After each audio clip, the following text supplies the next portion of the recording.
Well, good afternoon, folks, and welcome to CCMA's webinar on how to build a vocation mindset among students. And we're pleased to have with us today Mark Laboe from DePaul University. Mark has served as the Associate Vice President for Mission and Ministry at DePaul since 2005, and after 13 years providing leadership and direction for university ministry, he shifted roles in July of 2018 to focus on developing new mission engagement programs for DePaul's faculty and staff. Prior to his time at DePaul, Mark served as executive director of Amat House, a young adult formation and service program with the Archdiocese of Chicago. Mark holds a MDiv from Loyola University Chicago and received his BA from the University of Notre Dame. He will graduate with a D.Min from Catholic Theological Union in Chicago this May. He's married with 4 children, 2 in high school and 2 in college. And welcome, Mark. Thank you. Happy to be with all of you. I'll start off and let you know I'm a webinar newbie. I've never done this before, so I'm kind of winging it. And one of the things I find challenging is not knowing who's in the audience out there. So I don't know in your settings or particular needs with this. So I tried to provide some opportunity for discussion along the way. And I hope if I'm steering in a direction that's not helpful to you, that you can speak up. But I can only speak from my context and my background, and that's what I'm going to do. Try to do here today. Frank, I can't get my slides to advance. I'm sorry. Oh, there we go. All right. So here's my plan for today. I want to start with my background and starting point. I work in a setting, which I'll describe in a bit, that involves a great diversity of people. And one of the things we find very helpful is to identify where we're coming from first off the bat. So I'm going to do that just so you know where I'm coming from, because it definitely informs how I think about this topic and what I plan to say. So I'm going to start off a little bit with my background and starting points. I'm going to try to clarify a little bit what I mean by vocation and understand by it.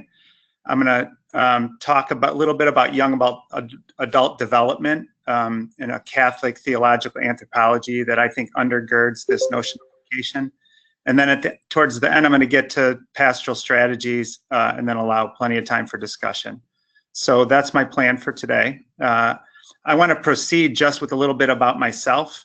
I always like to make a connection with people if possible, so I'm hoping you'll find something on here that you can connect to, understand me a little bit more. But I grew up in Southeast Michigan, in Monroe, Michigan, just south of Detroit, between Detroit and Toledo, Ohio. I went to school at Notre Dame, spent a couple years in South America after college in Chile. So you see me dancing there in the picture. I moved to Chicago after Chile, and I live in a neighborhood called Galewood on the west side of Chicago, where I went to school at Loyola. I got a Master's of Divinity degree, and as was mentioned, I'm pursuing a D.Min at Catholic Theological Union. I've been married for 22 years, have 4 kids, and very involved in the Chicago community in various ways. I did spend a year with Holy Cross priests in a seminary after Notre Dame. At some point, I'm very involved athletically and musically in various ways. And that's just a little bit about my background and who I am. And I hope I made some connections for you there in terms of who I am. I wanted to start off by saying this, the title actually of this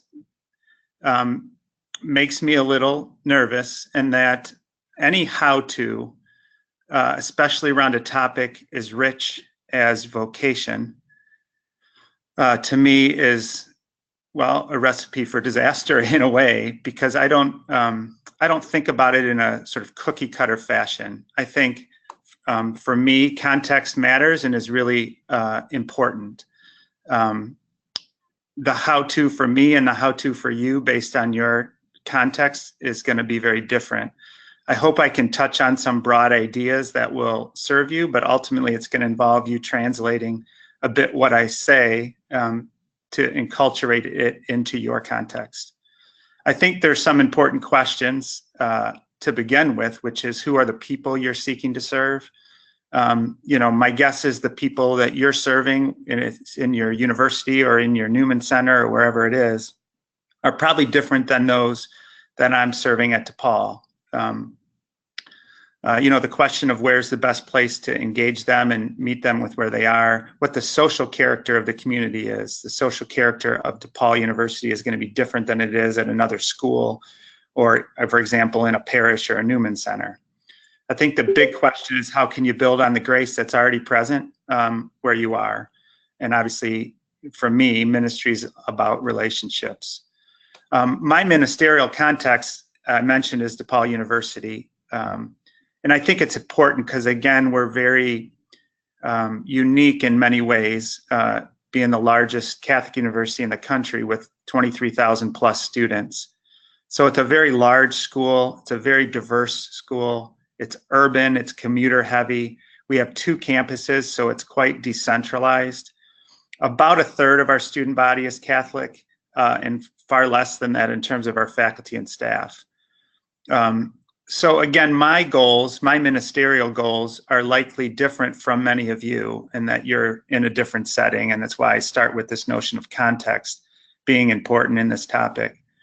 I like telling the story of the Board of Trustees Mission Committee asking me a number of years ago when I told them we were, serving between 1,000 and 1,500 students.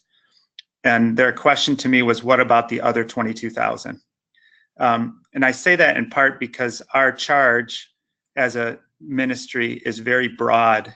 We're not serving only Catholic students, we're serving a whole broad student body of Catholic and Protestant Christian and Muslim and Jewish and others as well.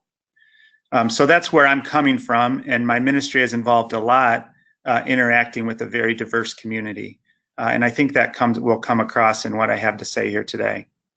Also, I want to just tell you the ground I'm standing on in terms of my ecclesiology. I have this understanding that the church is ultimately about the mission of Jesus, and that we're called outward to serve the broader humanity, rooted in our faith and in the community of faith. But the call is a mission, one of mission outward, and again, that serves very much in my community where I want to enlist more people, to involve more people in this mission, regardless of where they're coming from in terms of their own faith background or commitments. I think participation in the mission of Jesus involves, I have a vision of church and a role of lay Catholics, that they cooperate and partner with humankind, with all people in confronting the most pressing challenges of our time as yeast really in the masses, bringing the perspective of the gospel faith into our interactions with others. And again, I tell you this just because this is where I'm coming from, and I know that others have different viewpoints, but I want you to understand that I come from a particular place with the comments I have. Also, in terms of my own sense of personal vocation, the notion of the fundamental option for the poor and the marginalized and outcast, this emphasis on a missiology of encounter, of involving people through a missiology of attraction or a theology of attracting others by the good that we do, is an important part of how I think about my own vocation and my own ministry. I come at this notion of vocation certainly through my own experience, but I want to just tell a story that helps put a little more context behind it. This was probably, it may have been 30 years ago. My father's a real estate broker in a very small town. And our pastor of our parish asked for his help in assessing and selling a building that the parish owned, where the sisters used to live, a convent building. It was a very large building. And my father agreed, of course. He assessed the property and determined, how much it was worth. By my memory, it was about a $200,000 piece of property. So after he did that, my dad understood he was going to be trying to sell the house. The pastor ended up selling the property in the house for, by my memory, $50,000 to $60,000 less than my father had appraised the house for, to somebody that he had a connection to or something like that. And I can remember still my father coming home and basically saying, I'm done. I'm done giving money to the church. I'm done participating. He wasn't, he got back to it after that moment of hurt for a while. But that stayed with me as an example of my father, who has a particular talent or skill or gift to offer, not being well utilized or well supported in his own vocation, and sharing that for the good of the church. And that to me is an important story to tell. I'll talk later about the vocation of the laity. That's an important piece of the puzzle for me. Another brief story. Is someone talking? Sorry. Another brief story about my daughter, who's a college sophomore, is that it's become very apparent to me, not only with the students that I work with at DePaul or know of at DePaul, but it hits a little closer to home with my own daughter, that she's always been a person, a sort of type A personality that likes to plan out her life and have things clearly laid out. And she's at a point now where she's beginning to question, the path that she had kind of laid out for herself. But and this just in the last few days, which is why it's really right for me, how difficult it is to let go of or get into a situation of not knowing the path that lies ahead, and what a scary step that is for a young person to make who's seeking to live authentically and to discover a sense of vocation. So those are just two personal experiences that, again, contribute to my understanding of vocation. I don't know how many are aware of this book, but it's a recent book by Chris Lowney, who's written a lot on leadership from a Jesuit Catholic perspective. But this book, Everyone Leads, is very much about trying to help the church and help us really consider the gifts and talents that the entire community in the church offers. Again, whether, like my father, the real estate broker, or other people who have different skills to offer, that everyone can contribute to the lifting up of the church, regardless of that talent or skill that they might have. If you haven't read that book, I'd recommend it. I mentioned the vocation of the laity because this is where I'm kind of coming from as a lay person. I don't know what the exact number is, but my guess is it's probably 99% of our church are lay people. And this, obviously since Vatican II, this notion of the vocation of the laity in the world is a very important idea as we talk about the vocation mindset and cultivating that in students. That the majority of them will not end up in religious life or priesthood. Most of them will end up in the world, whether with families or in jobs in the community. And I think that's important as we go through this. Again, I'm trying to lay out a little bit where I'm coming from so that you understand how I approach this topic. Mostly at Vatican II, these understandings of sort of the different aspects of church, if we understand ecclesiologically, this sort of church ad intra would be the sort of building up of the church within. But then again, the role of the laity is very much about the mission of the church ad extra, or outside of the church, as well as the church inter gentes, or among people. And again, that's the majority of the people that I interact with in my work at DePaul, the students, that's where they're going to end up. And so part of what we're about is trying to prepare them for that vocation, whatever it might be specifically. I think it's really important in this context that we think about how clericalism can play into how we think about vocation. And I don't want to in any way downplay the importance of vocations to religious life and priesthood. I don't want to come across that way at all, because I don't feel it. But this is where I'm coming from, is I do think clericalism is a problem for our church, in that it, as Pope Francis says, can extinguish the flame of others, particularly of lay people and their role, their own vocation in the world, and therefore the impact of the church. So I wanted to just pause for a second. This can be a time for any questions or comments that people have, but I also wanted to invite you just to think in this little pause about your own context, about the young people that you know personally, the people that are in the community that you're serving, and what are their hopes and concerns and needs and interests, what occupies their attention, who are the people that you're serving. And I'll pause for a moment just to see if there are any comments or questions on the little introduction there. Okay, well, thank you, Mark. We'll take a pause here. If you do have a question you'd like me to present to Mark, feel free to type it into the chat box. If not, you can usually right-click on your name, and it will allow you to open your microphone rather than me doing it for you.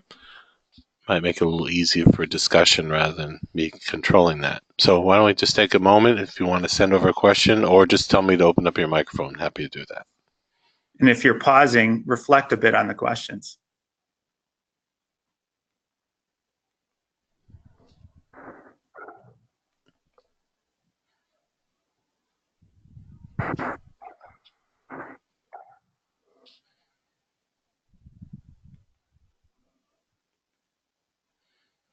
Okay, I'm going to go ahead and move on.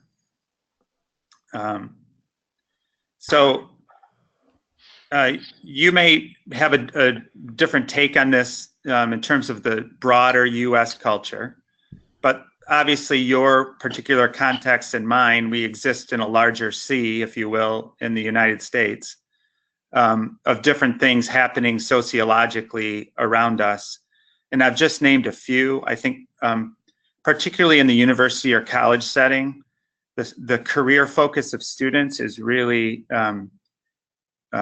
intense, I feel like, these days, very much at the top of the list of students and parents as they come into college. College is very much about getting a job for at least a lot of our students. And the notion of a sort of broader education has lost a lot of ground, I think, in the higher ed universe in the United States. I think the notion of, or the experience of consumerism and sort of people pursuing comfort and their personal well-being, and it is a big part of our U.S. culture. It shapes people's desires and motivations and values in the background. And these are, I think, I highlight these because I think they're really important to the conversation about vocation. Individualism is still, very present in our U.S. culture, and patterns of communal belonging have been shifting over the last couple of decades.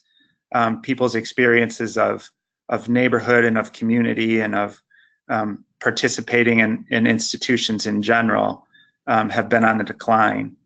That includes traditional religious and institutional engagement by many youth and young adults. It's not to deny in many places that's very strong, but the overall sociological trend is clearly going in a particular direction, and that's away from kind of traditional engagement. Diversity and pluralism in our society is increasingly the norm in the United States. If people are, especially in large urban areas, in the workplace, and in communities both local and global. I found this, I'm going to reference this a few times, but the document that was written for the Pre-Synodal meeting in Rome in March of 2018, I think is a really unique document, and then it was written by the young people that were engaged in the process. And I think that they acknowledged in a lot of things that are challenges for us as a church, and they identify in particular, this loss of trust in institutions that I mentioned. and also the difficulty making connections between their daily life and transcendence. So we can, again, argue about whether there are example, in particular places, obviously religious engagement is high, but again, this overall sort of sea change that seems to be happening in the United States sociologically towards disaffiliation is very high. So, and it's certainly part of my context and what I experience at DePaul. I have this, we'll see if this works, but this idea of this notion of a pie, and the one on the left, a smaller pie, that there will always be a portion of people who have a vocation to religious life, a priesthood. And part of what I'd like us to think about is whether or not expanding the pie might expand that slice of the pie, if you will, of people that are committed to that vocation or various others. And if we applied our time and energy and expertise to equip communities to cultivate a sense of vocation among all of God's people, whether or not this expanded pie, this sort of rising tide lifts all boats experience, and emphasize this diversity of vocations. In this light, what would it look like if we centered and organized our collegiate ministry on vocation? What if we framed and organized all of what we do in terms of ministry on college campuses around cultivating a sense of vocation in young people and in communities? I learned a term from somebody here at DePaul, this notion of a threshold concept, which is that in various professions or disciplines, there are certain threshold concepts that you can't understand the broader discipline until you understand that concept or those concepts. And I have this idea that vocation is somewhat of a threshold concept for a life of faith, for a life of relationship with God, for a life of involvement in a church community. And again, remember, my context is very often dealing with people who are not religiously engaged, who are not Catholic. And I find that when they understand this notion of vocation, it invites questions, it invites engagement. The notion of vocation, as you cultivate a sense of vocation, naturally leads to a need for, a desire for a more reflective mindfulness in approaching life. There's a need for discernment, learning discernment and important life decisions. There's a desire for a sense of purpose and being part of a larger mission and a community of purpose. It invites this experience of dialogue and openness to the transcendent dimension of life and to God, dialoguing with others, and the need to develop sustaining practices, that once someone begins to explore this notion of vocation, in order to sustain it, they need a community of support, they need prayer, they need to develop skills of discernment and reflection and other things. So again, vocation opens people up into an experience of faith and of church, even if they're coming from a different background. So I'm going to go a few more slides here and then pause for a second. I find, at least in my context, that there are some hurdles to overcome when we talk about vocation. That a very singular notion of vocation, or strict religious interpretation of vocation, as in very much in the Catholic world, when we talk about vocations or praying for vocations, we're talking about vocations to religious life or priesthood. And for many of the people that I serve, at least in my community, that can sort of turn them away from the notion rather than opening it up to them. Vocation often gets used in the broader society around manual labor or clerical jobs, as in like vocational education. And for many, it's just simply a foreign and unfamiliar word. So thinking about, notions of vocation, is important to think a bit about what language works best. I've underlined a few words in the works of these various people, or quotes from the various people that that highlight for me important aspects of vocation, that God is the caller, that somehow, Kathleen Cahalan, that it's about aligning our life with God's purposes, that vocation is a gradual revelation that doesn't happen all at once. It's a lifelong process that involves over time and us sort of coming to our becoming who we are.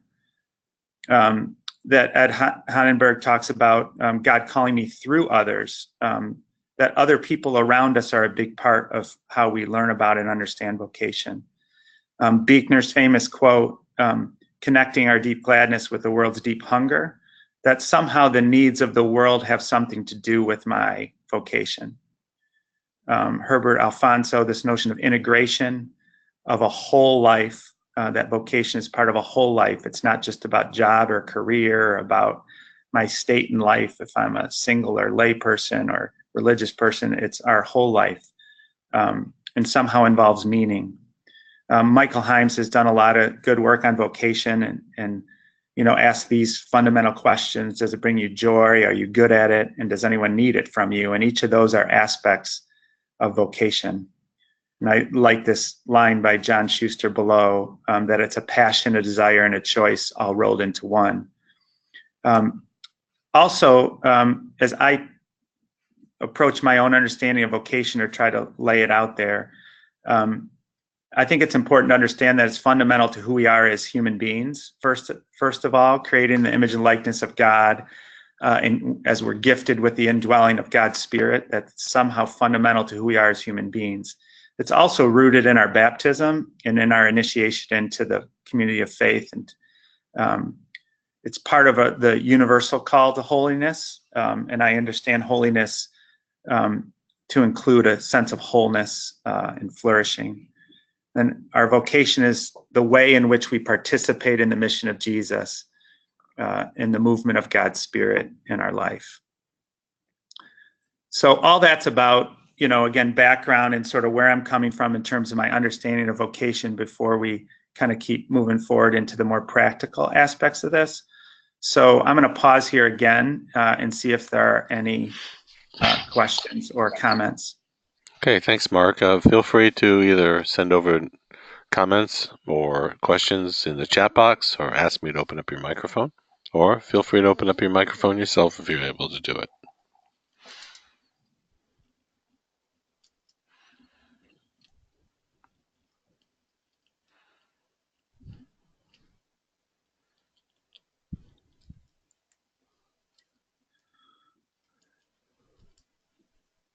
Please continue to feel free to ask questions or type in. I just want to point out, I'm aware as I have a pause here to reflect. Again, I mentioned people are in different ministerial settings. And one of the things I'm aware of and why I sort of approach the topic this way is I can't assume anything really a lot of times about the people I'm interacting with here, and sort of defining where I'm coming from and how I understand things is an important part of the kind of relational encounter with others.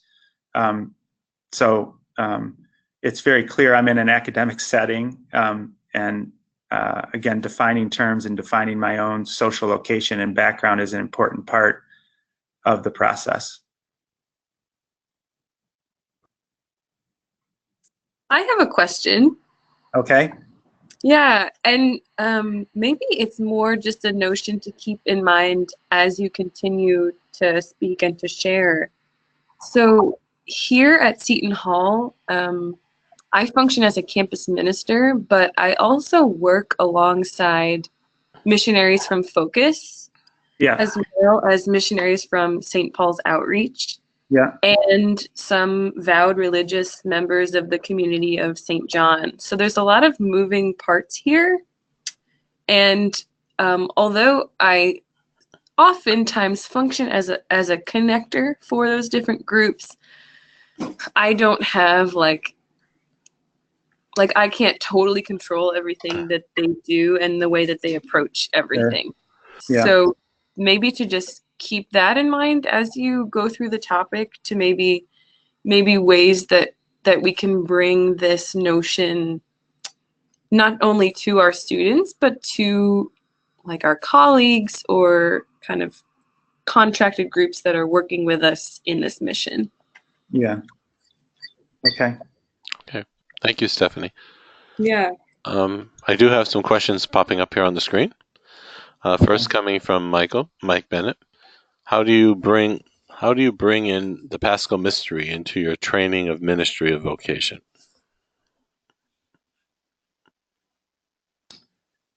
Paschal mystery. Well, the first thing that comes to mind is, for me, I can't say I do that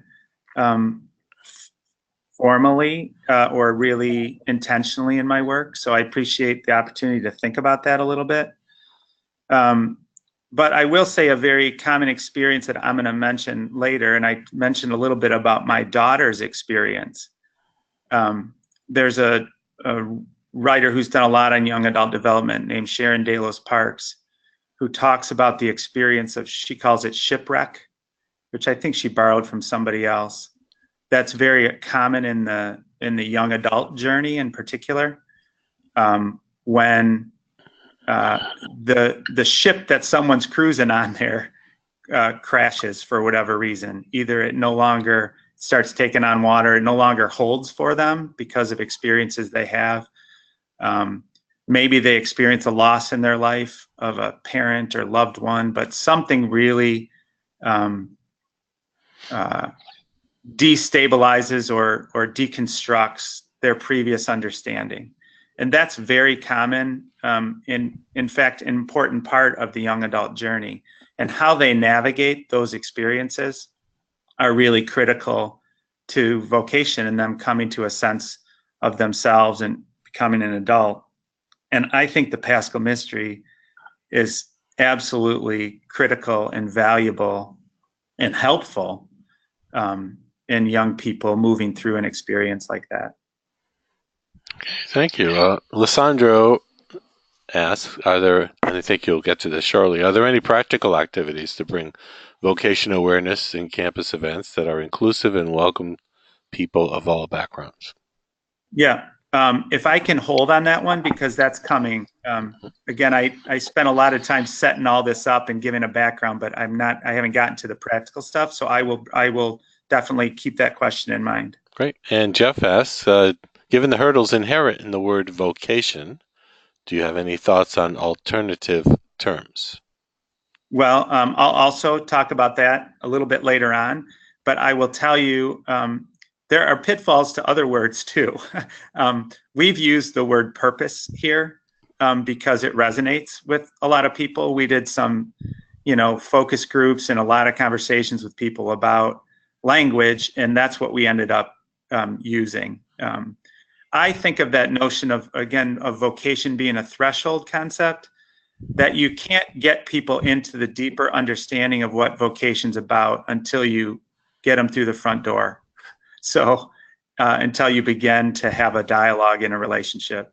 So for me, if vocation's a word that trips people up, I personally don't have a problem setting it aside for a moment to try to get to the point where we can engage people, and then you can go deeper into it once you have people engaged in a relationship. That's my own personal approach, but purpose is the word that I've used here. And Veronica, and again, I believe you're going to move on to this as far as practical, but have you ever talked about how have you talked about vocation with your students, and what types of events or interactions, small or big? Okay, yeah, I'll get to that in just a little bit and talk a little bit more. Thank you. Okay. So we can move on then. Yeah. So I apologize. I'm in an academic environment, but this is a little bit what I mentioned before. I just want to highlight that when we talk about vocation, it's very much connected to young adult development and what's going on at a very human level for people when they're in, certainly in their college years. There's been a lot that's been written about young adult development. I just really like Sharon Delos Parks. There's a number of concepts there that she raises that I think are really important, including that notion of shipwreck, but the importance of mentoring communities, of young adults making probing commitments, really exploring who they are. But the primary task, she says, of young adults is this birth of critical awareness and the dissolution and recomposition of the meaning of self, other, world, and God. And I think that's just right on in terms of what I see in the young people that I interact with. Another important, I'm just going to identify one more that I think is really important, is this notion of leaving home. There's a pastoral theologian named Herbert Anderson that wrote a book called Leaving Home, and it's really about this process of individuation that's part of young people, moving into adulthood from their communities of origin and whatever has been a part of their life before, into an understanding of who they will be going forward and what they're going to bring along and how they're going to process leaving home. So young adult development very much connects to the fundamentals, if you will, of the notion of vocation. This notion of authenticity of not only career, but who I'm going to be going forward. So we have it syncs up well. And again, this is our Catholic theological anthropology, if you will, that this is part of the process of growing up and developing as a person and as a faith. I'm going back to this, again, this young adult document that was written for the Synod. They also point out that there's a lot more going on in the lives of young people than just learning about their faith and in church teaching and other things. There's so much going on. In fact, the line that I liked the best was from a document written in 2005, I think it was, by a sociological study, and they talked about the issue of young people's often faith life being eclipsed by other concerns. There's so much going on in the lives of young people that sometimes their faith can recede to the background. But if we trust in what we understand about people and what we've been taught about people, then we believe that that's still going on in the background, even though it might not be present in the foreground. So one more important kind of concept from this is just how important it is that young people have communities that are supportive and uplifting, authentic, and accessible, that they feel empowered. My experience of young adults is if there are communities like this, then they find them. All right, so I'm going to try to move on here to the practical stuff now that you've gotten a lot of my personal, where I'm coming from, and some theoretical or theological stuff. So I certainly have other ideas, but I focused on 5 things that I think are strategies for cultivating a vocation, or cultivating a culture of vocation, or working with students around vocation. The first I already pretty much talked about in some of my previous slides, which is just, it's really important to, I think, to expand our collective imagination and the imagination of young people about vocation and what it's about. Whether that's using different language, whether that's talking about the important vocation of the laity in the world, to try to move beyond some of those hurdles or barriers or limits to how we think about the word, is a really important strategy. And you could spend a lot of time on that, just educating and providing materials and resources and homilies and other materials, and just about expanding people's imagination about vocation. I mentioned also positioning vocation as an organizing focus for all of collegiate campus ministry. And I wanted to just pause a little bit and ask this question, because if you were to think about vocation as an organizing focus for your ministry, how might what you do change? How would your pastoral outreach, the materials you develop, your small groups, maybe your retreats, other pastoral programs you do, as you're accompanying students spiritually, as you're putting together your liturgies, and as you think about your relationships with others in the university community, faculty and staff and others, how might that look like if this became the organizing focus for all of what you do? I think it's a valid exercise to think about and consider. Considering these 4 years generally of young people's lives are a critical time of discernment going forward. It seems very timely and very in line with young people's interest in career paths as they come to college. And I think there's good reasons for thinking about that as an organizing focus for ministry. The third strategy, if you will, is to develop an approach to vocation, and that's language and programs and tools that has broad appeal. And I'm going to give one example of this program that we have done at DePaul. We call Explore Your Purpose at DePaul.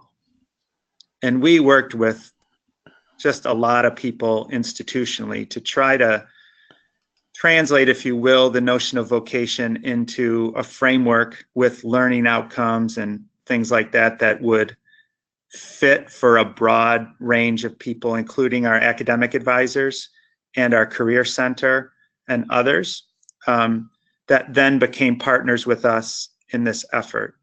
So when I talked about learning outcomes, our teaching and learning office was into this notion of enduring understandings, which are sort of the big picture outcomes that you're seeking.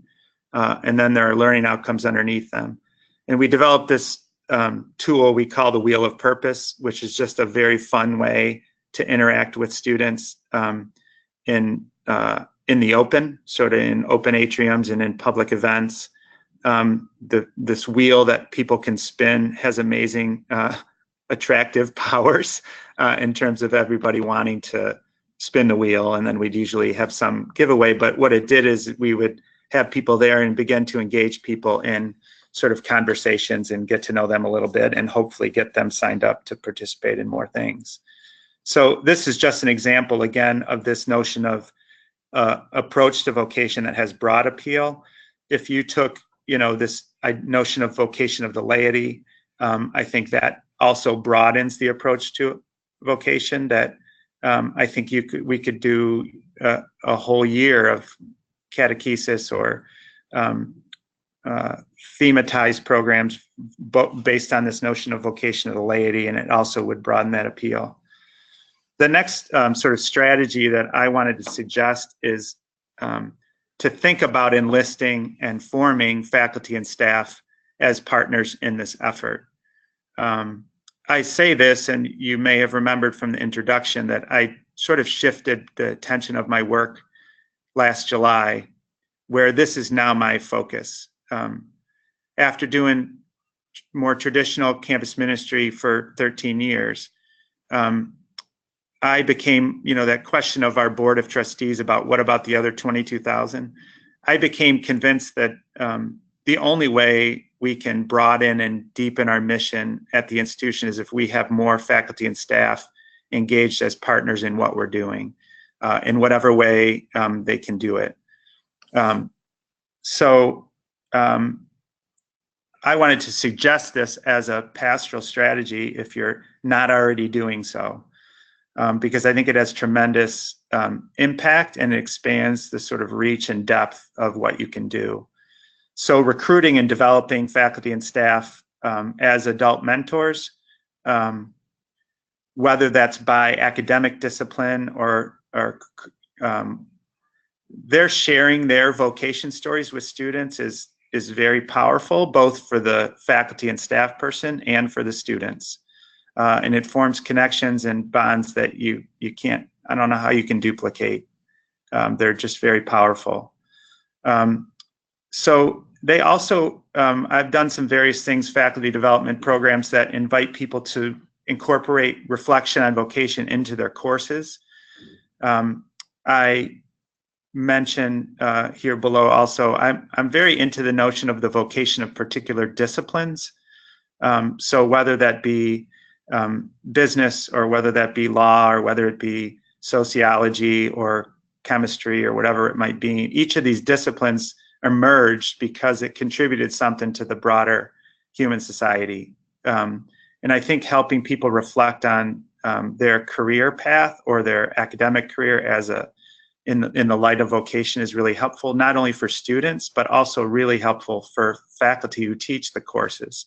And they can often be persuaded to incorporate that into what they're about because it enriches their course. Also, strengthening community among faculty and staff. Again, developing what you might call affinity groups of some sort that then can be of support to students is a helpful strategy.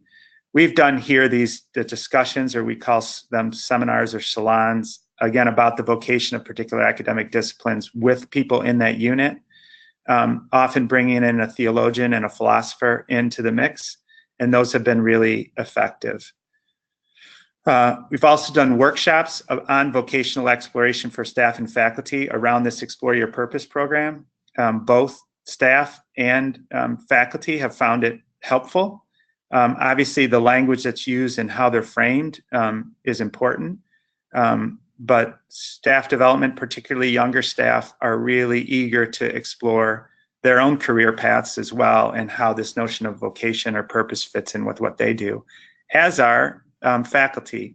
I've done a program for the last couple years with newly tenured faculty members who are, after tenure, beginning to think about what their vocation, if you will, is going to be the rest of their academic career, because they've hit a big milestone and now they ask what's next.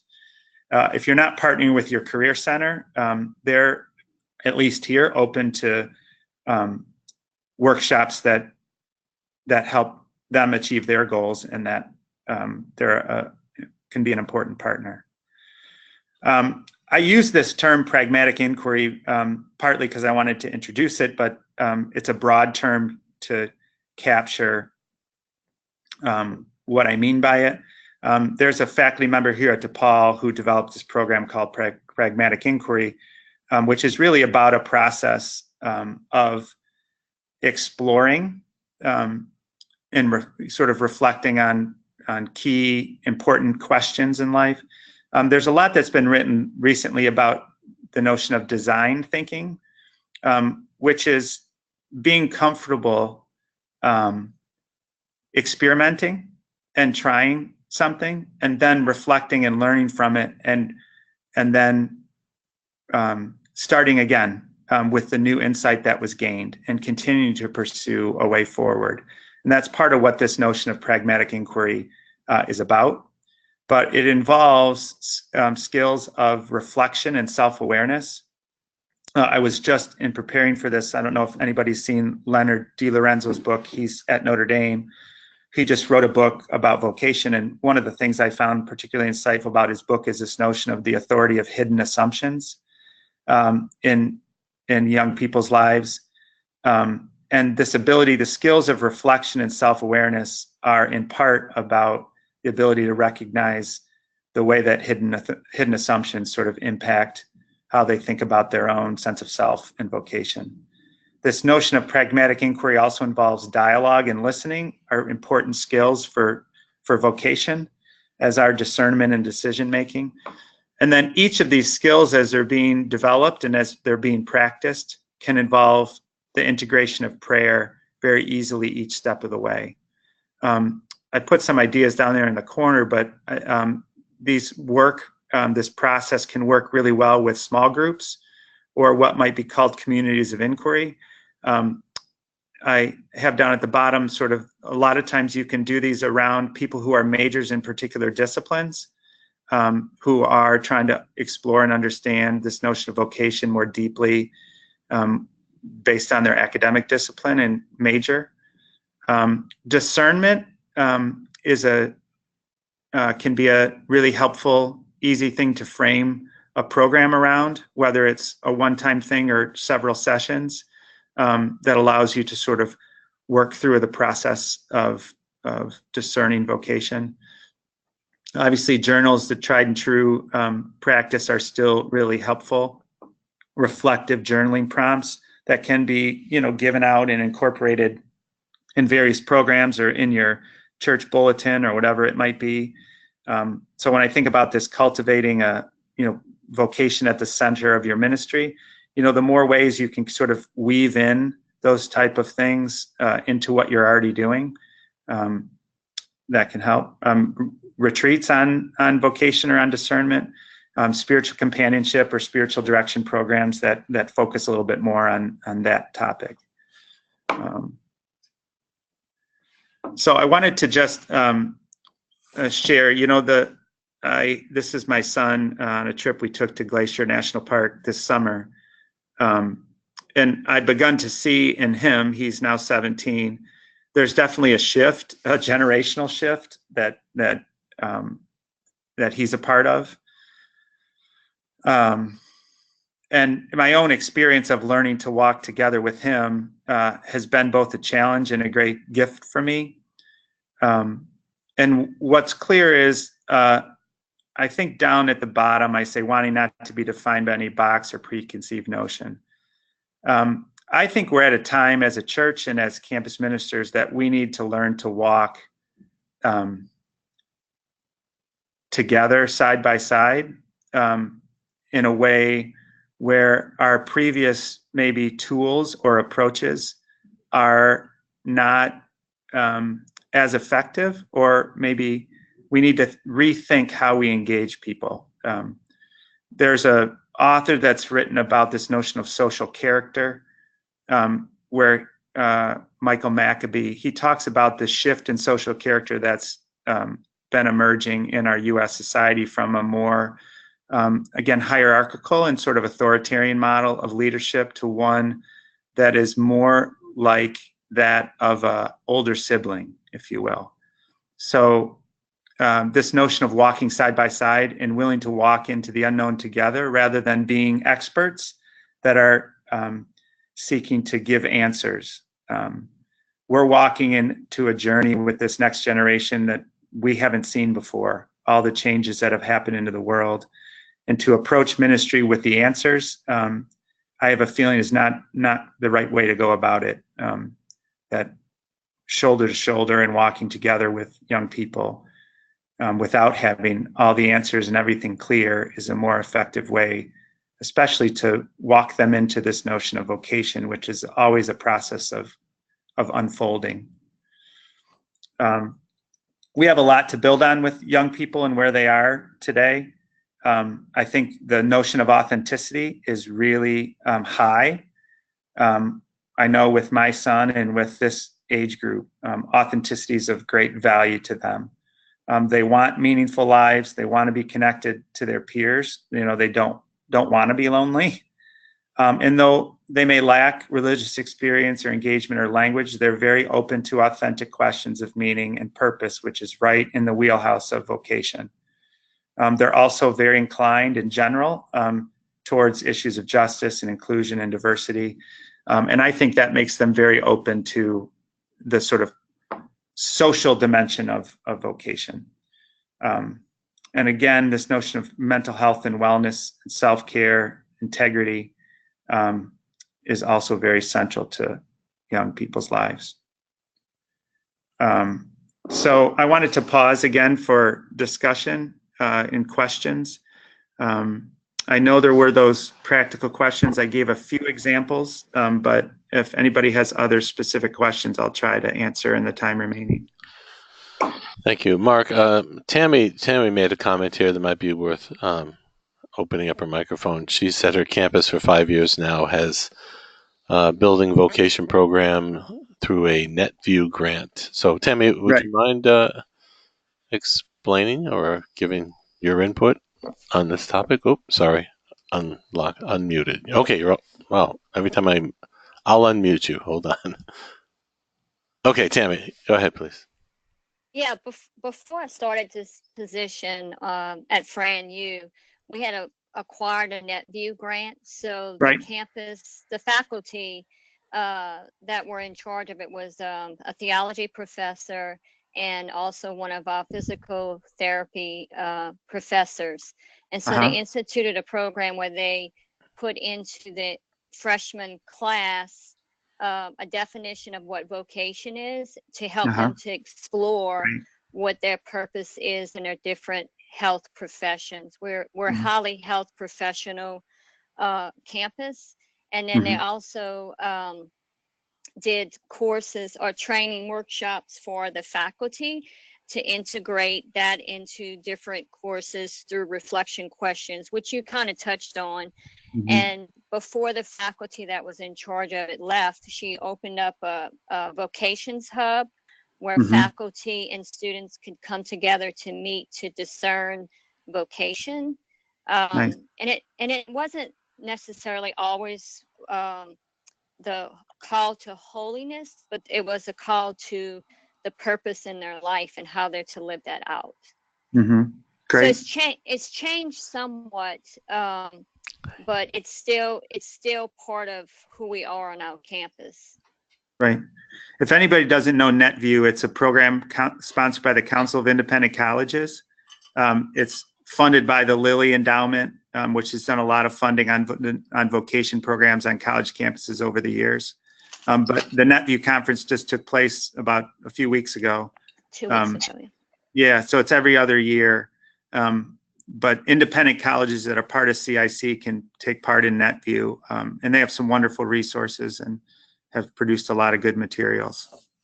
So if anybody's interested in applying for a NetView grant, I think they can go on the website. I'm not sure if that process has ended, but they can look at it for next year. Yeah, I think it ended for this year. We actually got a NetView grant at DePaul as well. It was $50,000 over 2 years. So it enabled us to do a lot of good things. Okay. Well, thank you, Tammy. Lissandro, this question kind of goes back to something you said earlier. You briefly talked about clericalism and what we can do to avoid letting students be formed within this tradition and how to maintain good relations with a diocese or religious congregation that believes in that type of movement. Mm-hmm. Well, again, my personal belief is I think it's a both and, not an either or. And we don't want to make it an either or, and that's why we have to be mindful of clericalism. It's both vocation to the laity and vocation to religious life and priesthood that we want. It's expanding the pie, not reducing it. And I don't quite understand maybe where the question was coming from, but I understand how challenging that can be in a setting where that more limited notion of vocation is the desired one, or the primary or only notion of vocation. Okay. Any other questions at this point? Feel free to open your mic up or send me a note, which I'll be happy to do for you.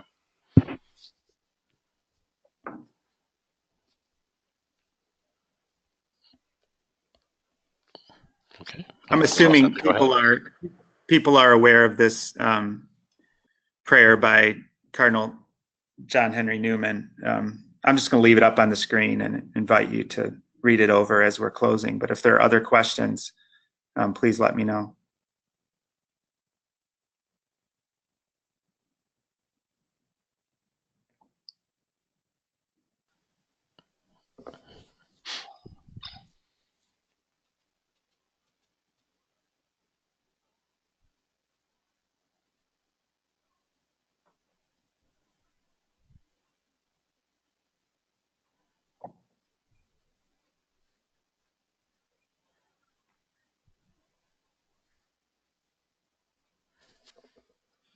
And I pray that God continue to bless you all in your ministry, and God's Spirit be with you as you go about it.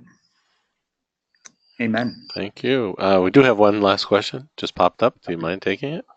No, not at all. All right. What do you do when, oh, now they're coming more.